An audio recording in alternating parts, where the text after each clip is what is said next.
In our politics lead, a whistleblower is coming forward with claims that DOGE not only accessed data from his agency, but also took a substantial amount of sensitive data with them.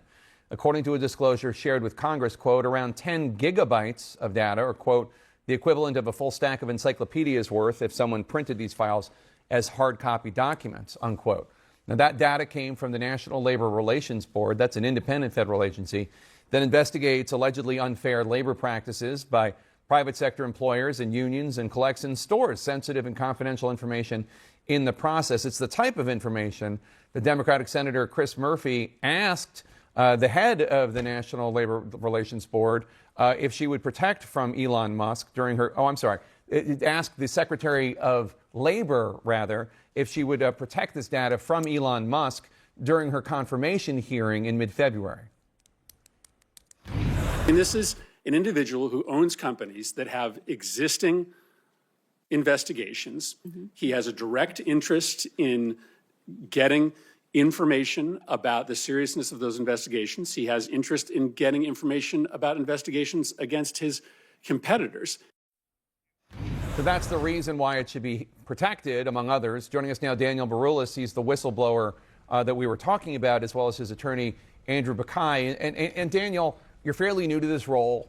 This is your first TV interview as a whistleblower. And also, you're fairly new to the role at the National Labor Relations Board. You're just under a year with the agency. How did you first deduce that there was a problem? So I spent a lot of time in the private sector, and you start to see these indicators of compromise sometimes, and they kind of raise red flags. And so when you start seeing those, you put together the puzzle, and more likely than not, that's how you flesh out a breach. And I saw those same indicators in my agency and started raising the flag. So in your complaint that you shared with Congress, you include this screenshot we're going to show. It shows a large spike in data leaving the National Labor Relations Board. You say that's extremely unusual because data almost never directly leaves the databases. How do you know what was being removed, and is it possible you saw something that has a plausible explanation behind it? I definitely would prefer that, actually. I've tried to prove the negatives multiple times. It correlates directly with data that was exiting the database at the same time. There's a lot of corroborating evidence that points to it. That was the first thing I tried to do, is just rule out every other solution before I went this route.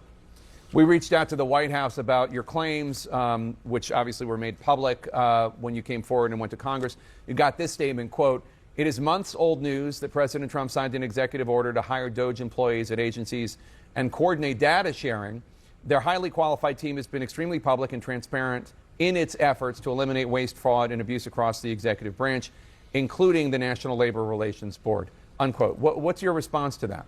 So I believe that if that was true, we would have access to the code that they're running. We would be able to see these things that they're hiding.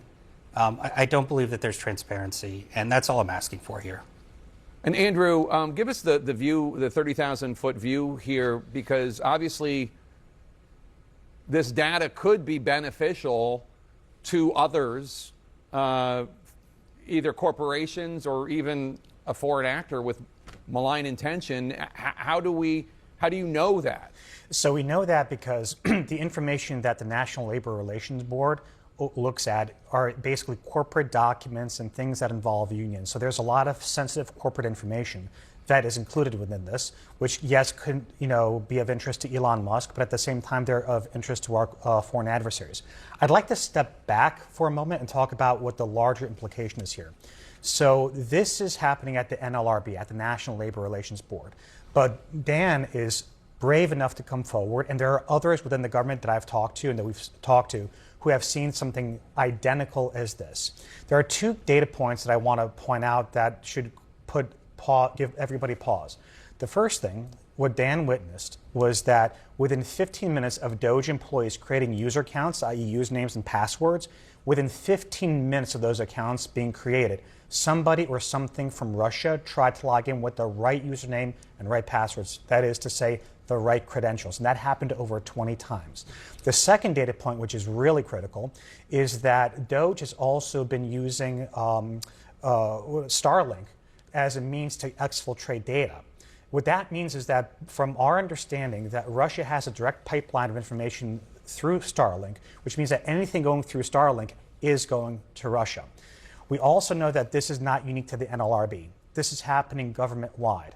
And then the other thing that I wanted to flag for everybody is that right now, and I don't want to say that this is intentional, it could very well have been a mistake, is that critical infrastructure databases in many government agencies, as we understand it, have been exposed to the open internet, which includes critical databases at the Department of Energy, which includes a lot of our nuclear regulatory agency material.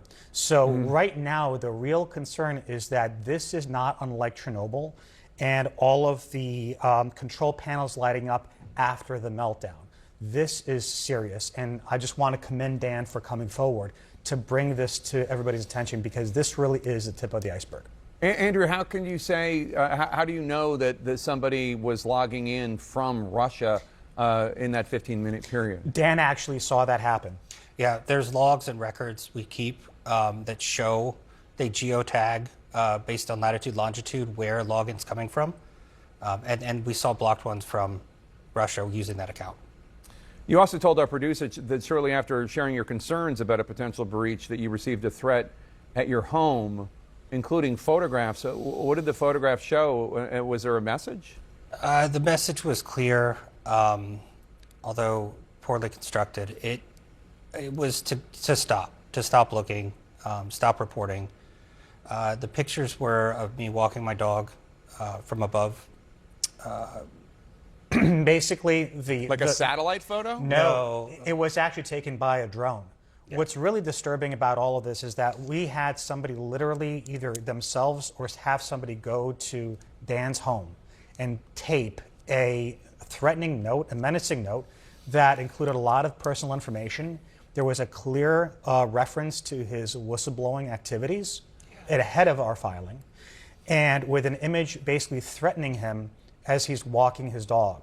That image was taken via drone. We've taken this very seriously. And by the way, I've done this for a number of years professionally, and this is something that really takes me aback. And it's only something that I've seen maybe once or twice in handling whistleblower claims, both public and private sector. All right. Daniel Baroulis and Andrew Bukai, thank you both. Appreciate it. Thank you.